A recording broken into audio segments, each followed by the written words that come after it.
everybody, Lord Tremendous here. Got a battle report here for you. Battle report number 5 from my Kings of War saga, legacy, whatever you want to call it. This is a 2,000 point battle. Tis I, Lord Tremendous, playing the Orcs versus the Immortan So of the Elves. That's right, I finally get to kick the crap out of some pointy-eared freaks. I'm very excited. I'm going to throw this disclaimer out there right now. This is his intro game. He wanted to try out this list. He threw it together with just the models that he could find. I asked him if he just wanted to train a game. He said, no, come at me, bro. So I came at him. Yes, this is a clubbing baby seals kind of moment. And, well, the ensuing battle report will show all that. It's a lot of fun, and a lot of elves die. That's what's really important. So sit back, relax, and get ready to see how it goes. Here's my list. I have a God Speaker with Heal and the Inspiring Talisman. I have a God Speaker, another one with Heal and Scrying Amulet. I have a Flagger with a Healing Charm, and I have an Axe Horde 40 strong with the Brew of Strength. I have a Morax Regiment with 20 strong with the Blessing of the Gods. I've got Gore Riders Regiment, 10 strong with the Chant of Hate. There's a couple of Troll Hordes, both are 6 strong. One has Dwarven Ale, the other one has the Brew of Sharpness. I like trolls that can hit, you know? And then I've got 3 Orkling regiments, all that are 3 strong. They're just kind of like chaff, although they usually do more damage than anything else in the army. And a War Drum, the legendary War Drum from the previous battle report. Then for my allies, because I just don't have enough orcs to make this army feasible, I have a Siegebreaker Regiment, 6 strong, with the Potion of the Caterpillar, and a Red Goblin Blaster, just because I really enjoy using that thing. That's going to do it for my list. I'm going to play some music, post my opponent's list. Feel free to pause it whenever you like, see what he took.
Here's deployment, and honestly I didn't have a huge plan.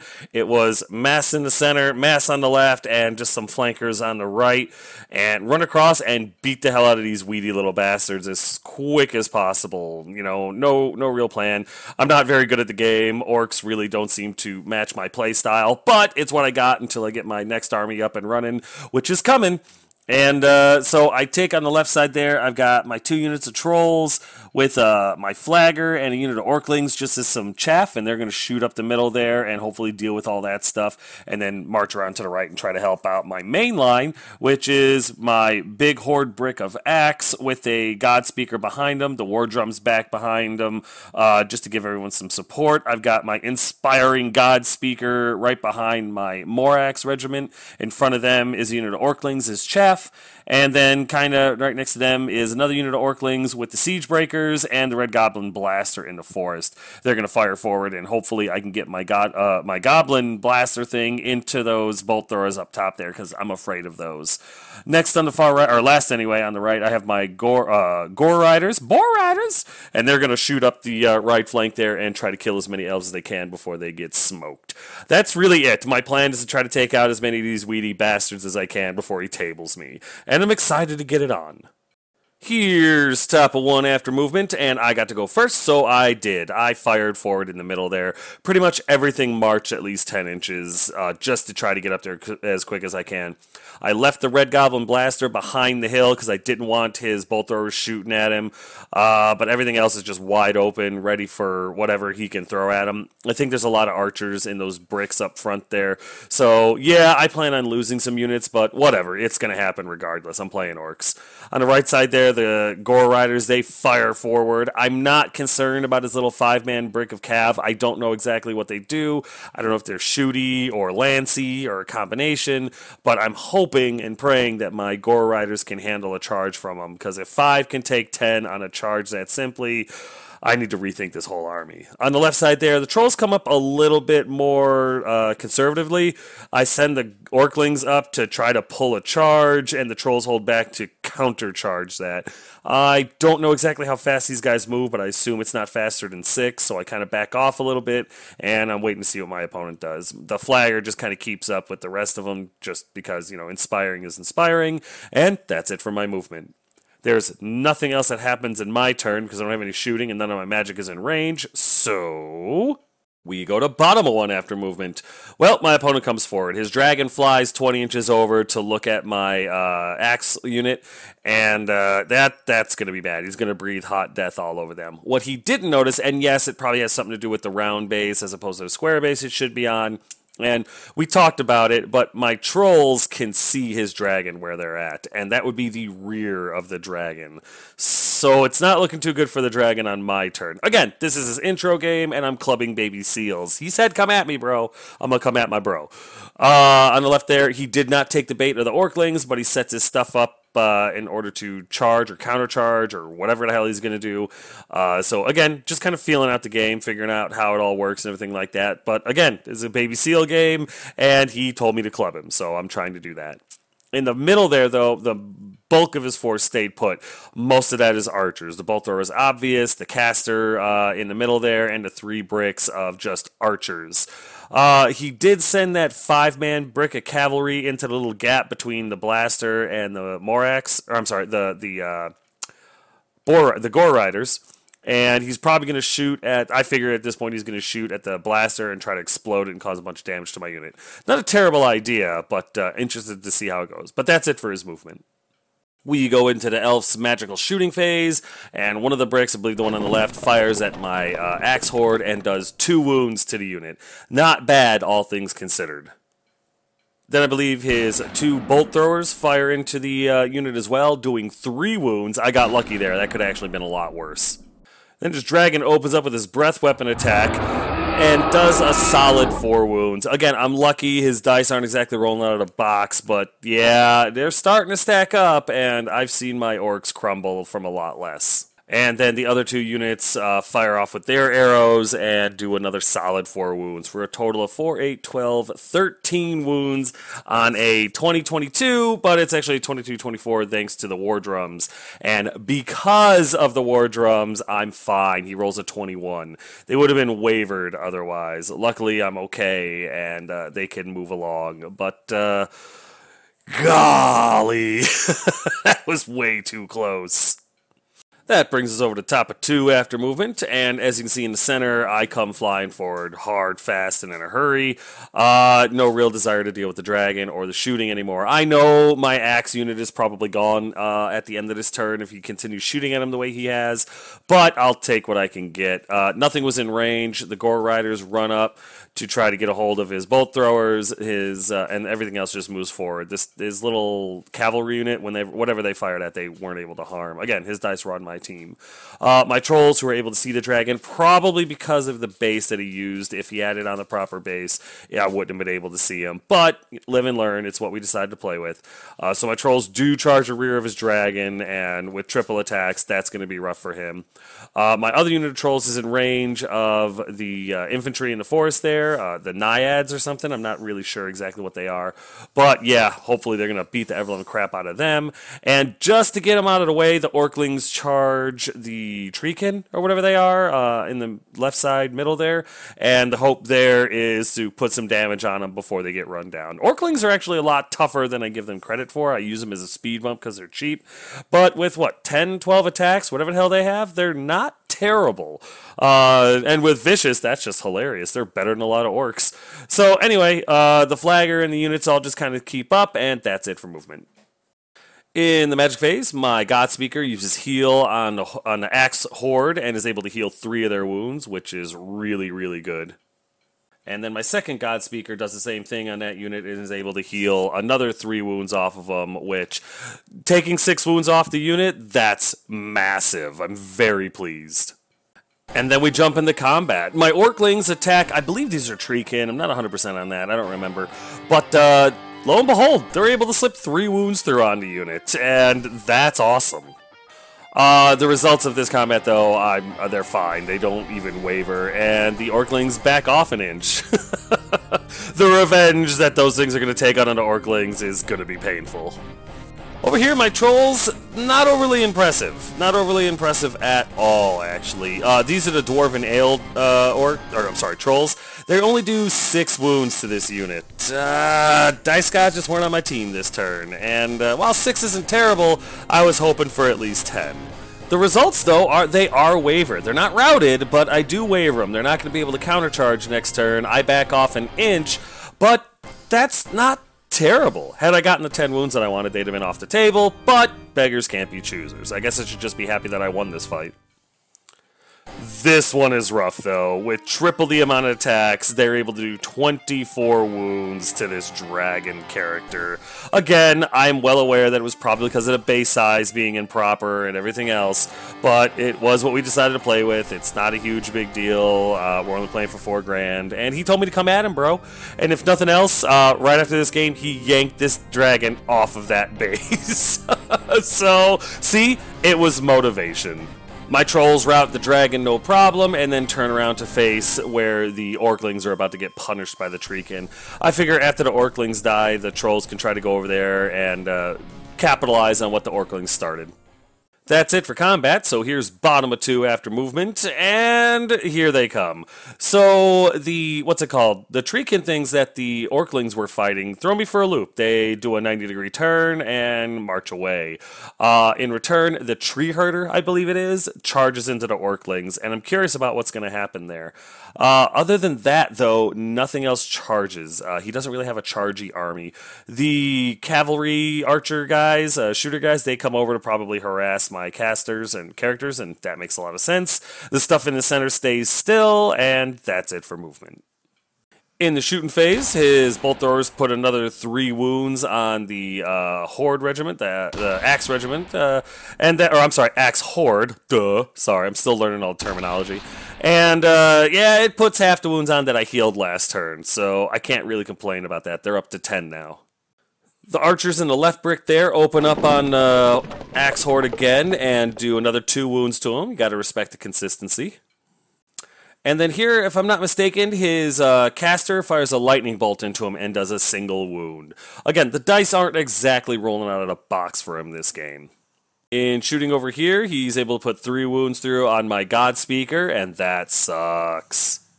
My Axe Horde and my God Speaker both passed their nerve check, so we go into combat, and over here his Tree Herder attacks my Orclings and is only able to put 2 wounds through on him. Like I said, he's not rolling out of the box to wound. His Elite is helping him a lot to hit, but to wound, he's just not rolling well, and that kind of sucks, you know? It's a bummer, but I really can't complain because it's helping me out.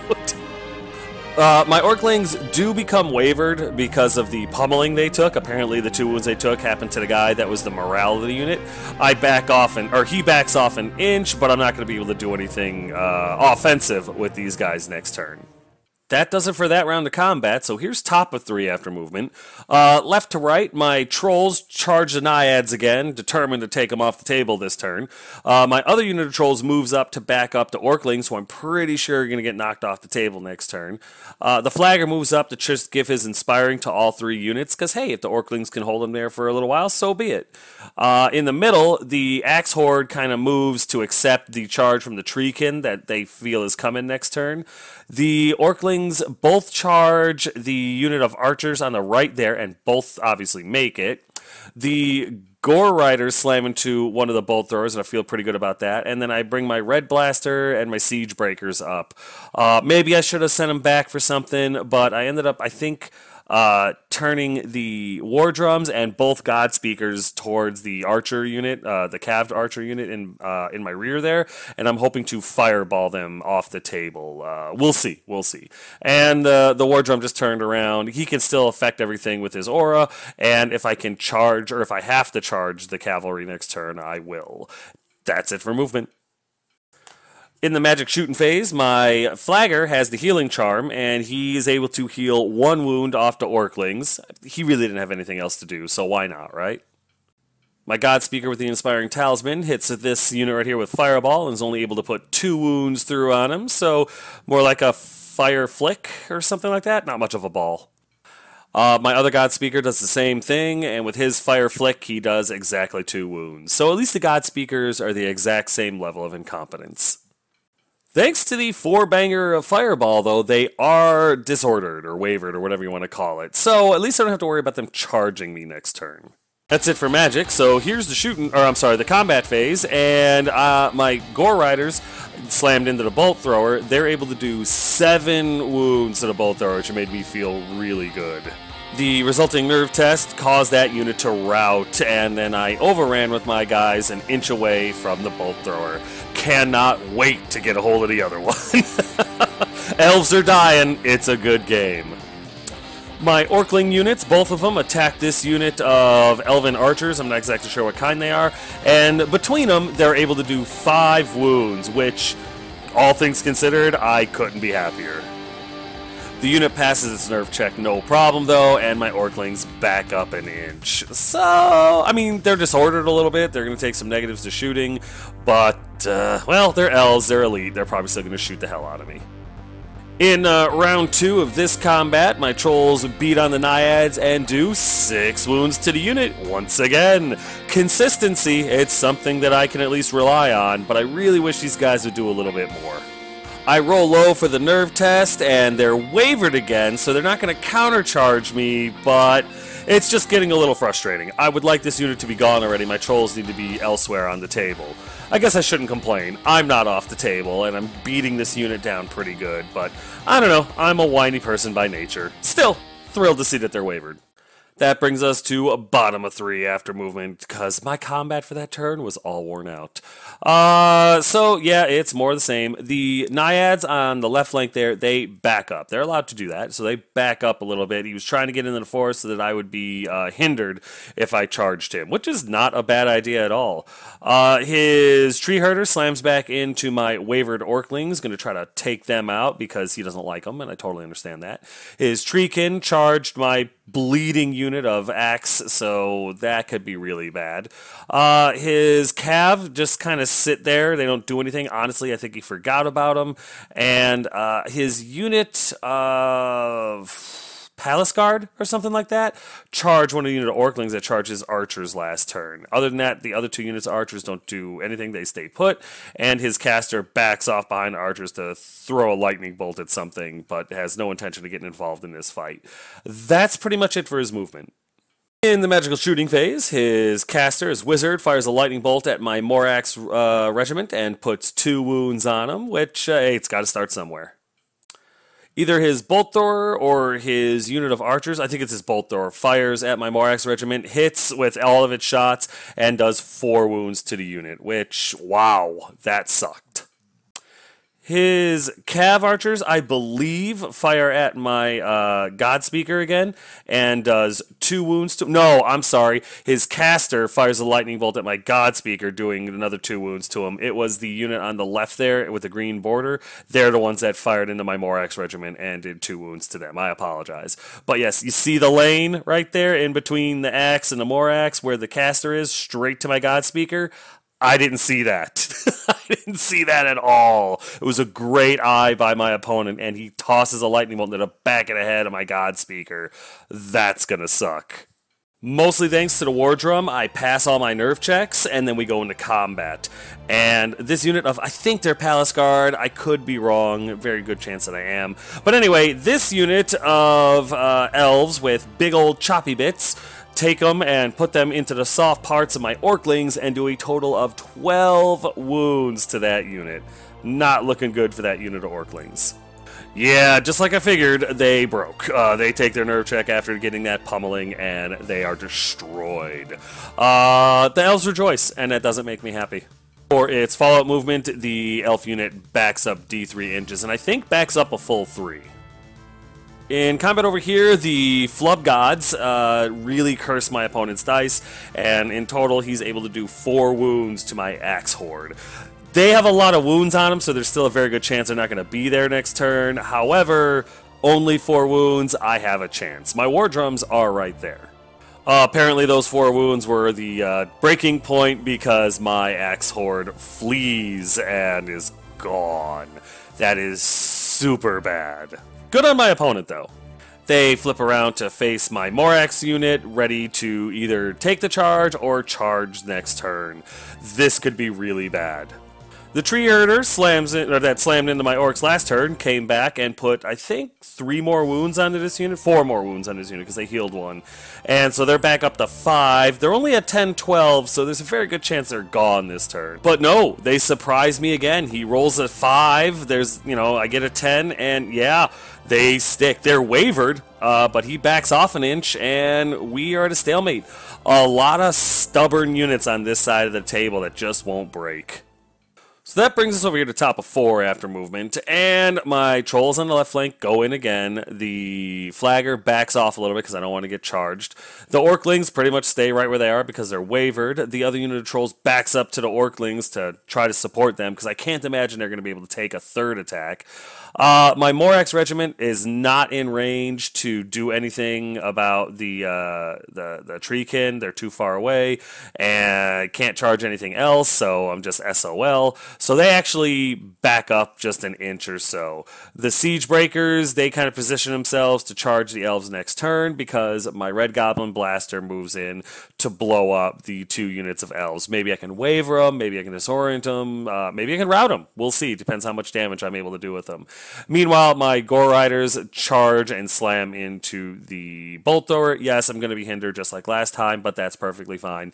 As long as I'm putting wounds on elves, that's all that matters. And because I way overestimate my War Drum, it charges into that little archer cavalry unit. The 2 God Speakers move up to try to put some fireballs into the treekin things, trying to waver them, possibly rout them, just put wounds on them, whatever I can do to slow them down, and that's it for movement. We go into the shooting phase, and I detonate my blaster. It's beautiful. I believe he does a boatload of damage. He just hits these 3 units. It doesn't go out very far. I hit the Orclings, I hit the Archers. The Orclings did charge those Archers, by the way. And I hit the Palace Guard. I believe I do 4 or 5 wounds to the Palace Guard, 6 or 7 wounds to the Archers, and 1, 2, 3, 4, 5, 6, 7 wounds to the Orclings themselves. Nothing else gets hit, and the blaster is gone. I believe everything passes its nerve check that has to take a check. And yeah, that's it for this thing, but that's just stupid amounts of fun. Over here, my God Speaker uses Fireball on these guys and puts 3 wounds on them, so that's not terrible. And my other God Speaker does the same thing, is only able to put 2 wounds through on him. So a total of 5, not terrible. And then I roll Boxcars for his nerve check. 12 plus 8 is 20. That surpasses their route, and they are gone. Wow. That worked out. That worked out. And I'm glad it was against the elves. I really am, because the only good elf is a dead elf. And when I club baby seals, I aim for the head. And once again, just because he's got nothing better to do, my flagger uses his healing charm to heal the orclings for 1 wound. Better than nothing. We jump into combat, and my trolls swing away at these guys again, doing only 4 wounds this time. They're starting to tilt the other direction. Did 6 twice in a row, and now 4. So they're at 16 wounds. There is a chance they'll rout this turn. And they do. Finally! It only took 3 rounds of beating on them. But, like I said, beggars shouldn't be choosers. We knocked them out of the park, and I pivot to face the tree herder, just in case the orclings don't survive next turn. Which would be actually fine. And yes, I was hindered this turn, which is probably why I did 2 wounds less than I did normally, but it is what it is. I'm still going to bitch about it, because I'm a whiner by nature. In combat up here, my hindered Gore Riders do 8 wounds to the Bolt Thrower. 8! God. Sometimes they're awful, sometimes they're amazing. I don't know why they're so bipolar. But they did 8 wounds to the Bolt Thrower, and I feel great about that.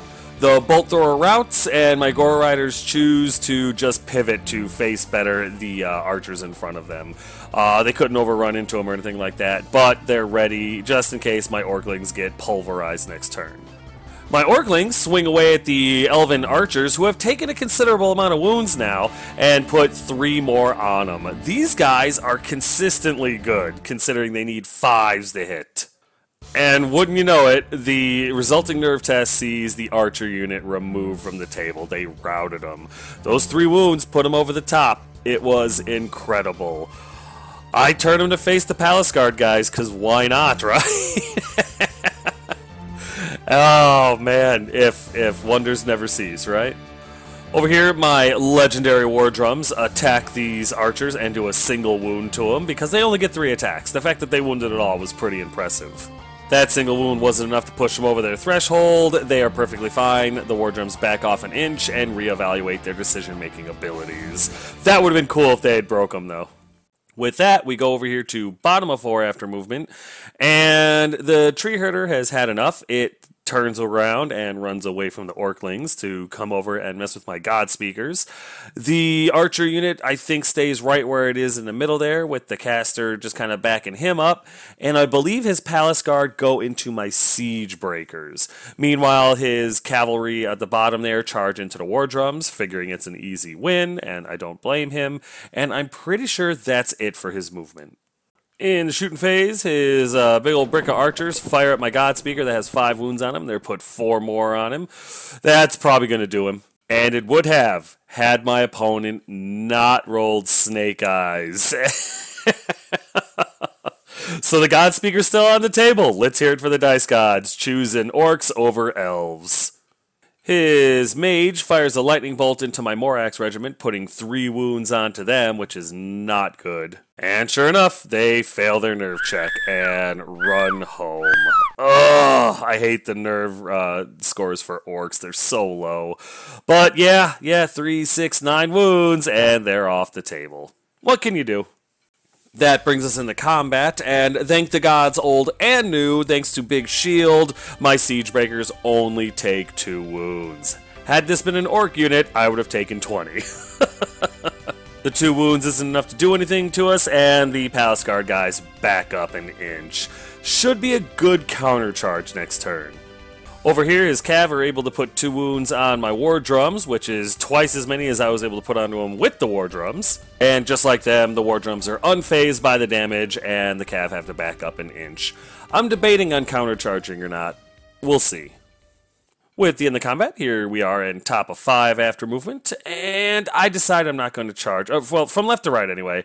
The trolls all line up on the left flank there to go after stuff. There was nothing in their front art, they couldn't charge anything. The orclings march forward 10 inches just to get the hell out of their way, and hopefully we're going to be able to crush some stuff. My Gore Riders are able to charge across and slam into their wizard, so that's probably the end of that thing. The Siege Breakers charge into the Palace Guard. Again, I'm assuming that's what they call called. I'm not 100%. And slam into them, and hopefully are going to put a sweet, sweet end to their reign, because, well, they're elves. They deserve to die. The Orclings that took care of the archers move around to look at the other unit of archers that are in there, Sea Guard, or whatever the hell they're called now. The God Speaker tries to move out of the way of the Tree Herder, but I can't move out of the way of the Tree Herder and still fire a fireball off at it. So I kind of sacrifice him to the side of the building there. He's going to throw some fire at him. Maybe I'll get lucky. And my other God Speaker, who shouldn't even be on the table anymore, but my opponent rolls snakes, moves over to assist the War Drums in taking out the archers. I leave my War Drums there because there's really no unit around that could use it. I can't. The Siege Breakers won't be affected by the War Drums, and everything else, it really doesn't matter. So he's going to stay there and just try to block that charge into my God Speaker from the Cav, and that's it for movement. We start off my magic phase by this God Speaker firing off a fireball at the Tree Herder and doing a single wound to him. That's probably about as best as I could hope for.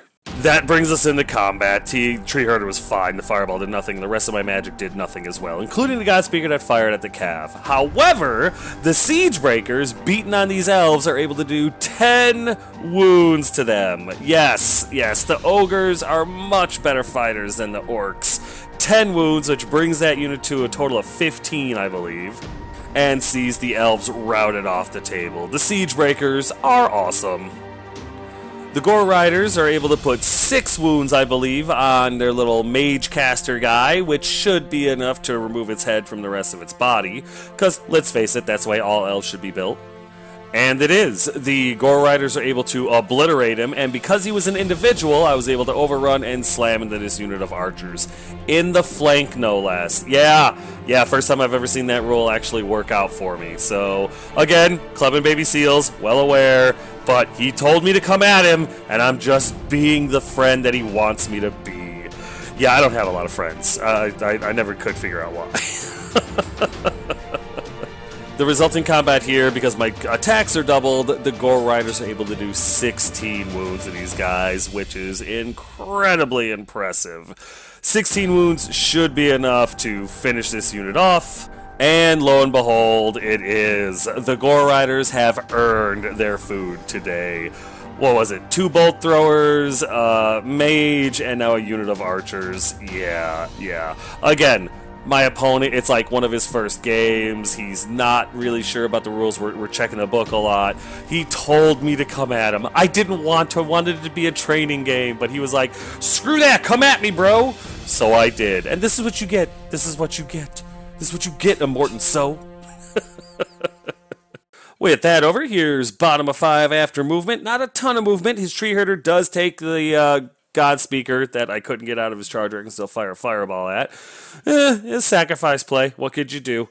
And slams into him, no problem. His cavalry back up away from the War Drums, and they're probably going into the forest trying to cause a hindered check if anybody comes after him. And that is it for movement. In the shooting phase, his Cav fire at my God Speaker, who's got a bunch of wounds on him, and they're able to put 3 more wounds on him. And yes, the resulting nerve check sees the God Speaker lay down and die. He's gone. No, it's very sad, but he shouldn't have been there. He was on borrowed time. Well played by my opponent. We jump into combat, and his Tree Herder punches my God Speaker in the face for 3 wounds, breaking both of his eye sockets and his upper jaw. Lower jaw is surprisingly okay. Despite being blinded and mush-mouthed, he's able to figure out which way to run and takes off the table. The Tree Herder it follows him. He goes forward, and he only goes forward an inch. He's trying to get out of way, getting out of charge range of any of my other units. Let's see if the inch was enough. Unfortunately for my opponent, it was not. If he had rolled anything but a 1 to go forward, my Gore Riders would not have been in range. And he would have gotten another turn, possibly been okay. But no, I was in range, I charge, and I hit him in the rear. That sucks for my opponent. Really good for me, though. Meanwhile, the War Drums, with nothing else to do, charge into the Cav again, hoping to be a hero. And, well, that's really it for movement. This is turn 6. I'm probably not gonna get a turn 7. And, yeah, nothing else really moves. That's it. We go into this combat, and my war drums literally bounce off the cav. They don't even hit. So, that sucks. They back off an inch and hang their heads in shame. Over here, however, the Gore Riders rip the Tree Herder into kindling. 6, 12, 18, 22 wounds. 23 if you count the one that it was already carrying from the earlier fireball. And yeah, it's all over but the crying for this bad boy. The Gore Riders turn to face like this, and that's pretty much the end of their movement, or the end of their combat. And that is pretty much the end of the game. We do go to the bottom of 6. My opponent backs up, as you can see, with his cav into the forest, fires into the war drum, does a single wound. I pass my nerve check, and there it is. There's the end of the game. Didn't table him. I missed the archers, a little bit the cav archers, but everything else pretty much went my way. Club and Baby Seals. What can I say? My opponent made some mistakes. So did I, but my opponent made some mistakes, but still, in my opinion, did really well. Killed off my Axe Horde, killed off my Morax, destroyed a lot of my Orclings, beat up pretty much every character, or both my God Speakers. My flag are still okay. And yeah, if it wasn't for some really bad to wound rolls, and not to mention that unfortunate Snake Eyes for him and Boxcars for me, this could have been a very easily a game for the Elves. I know after this game he really enjoyed himself. We obviously talked about it, and he's done his list, and from what I understand, has kicked the crap out of the ogre opponent that I have. So he's in this to win it, and next time I face off against him, I'm pretty sure it's going to be a much different game. But this was a lot of fun. I know it's technically a victory for me, but I see it as a very hollow one because I was clubbing a Baby Seal. I'll take what I can get, though. I'm not proud. And yeah, but you know what? We'll get right into the recap because this game is over. That's it, man. Game over, man. It's game over. So this was a victory for Lord Tremendous. Technically the first game I've ever won in Kings of War, but again, I'm clubbing Baby Seals. It's a very hollow victory. But a victory nonetheless, and it took me long enough to get one, huh? I ended up getting 1,855 out of him. He got 1,195 out of me for a difference of 660 points. I ended up losing both my God Speakers, my Axe Horde, my Morax Regiment, 1 unit of Orclings, and my Red Goblin Blaster. The Blaster was a cool loss, though. I like that unit. Like I've said multiple times throughout this battle report, and I know you're probably sick of it by now, this was an intro game for my opponent. He told me to come at him, and you know what? I'm good with orders. I do what I'm told. You can ask my wife, but I really did enjoy slaughtering the Elves. Nothing brings me more joy than to see those pointy-eared bastards bleeding and broken. So, yeah. My first victory is a little tainted, but it's also very glorious because it was against Elves, and I'm glad they lost. I'm okay with it. I really am. The Trolls did pretty good this game. The ones on the left, yeah, it took them a while to get through the Naiads, but they finally did it, and they were reliable. And I pretty much can, hope for reliable. It was weird to teach and slaughter at the same time, but it was good. It felt good to be back in that role. And a few mistakes were made by my opponent due to ignorance of the new rules, or against, I guess not new rules, but the rules of the game. But overall, I believe he enjoyed it and is better developing his army, and next time he faces off against me, he was probably going to get his sweet, sweet revenge. So look forward to seeing the rematch. Especially if you're a filthy elf lover. But yeah, all in all, this was a very fun game. I really had a lot of fun, laughed a lot, mostly at his expense. But you know, he plays Elves, that's what he gets. I got my tainted W, and I'll take it. Clubbing Baby Seals. Definitely one of my favorite opponents to play against, and I cannot wait for him to attempt to get his revenge. Oh yeah, I'm taunting him. I know eventually he'll watch this. But that's going to do it. Battle Report number 5 is officially in the history books. As always, if you have any questions, comments, concerns, or complaints, feel free to put them in the comment section below, and I'll be sure to get back to you as quick as I can. But as always, thanks.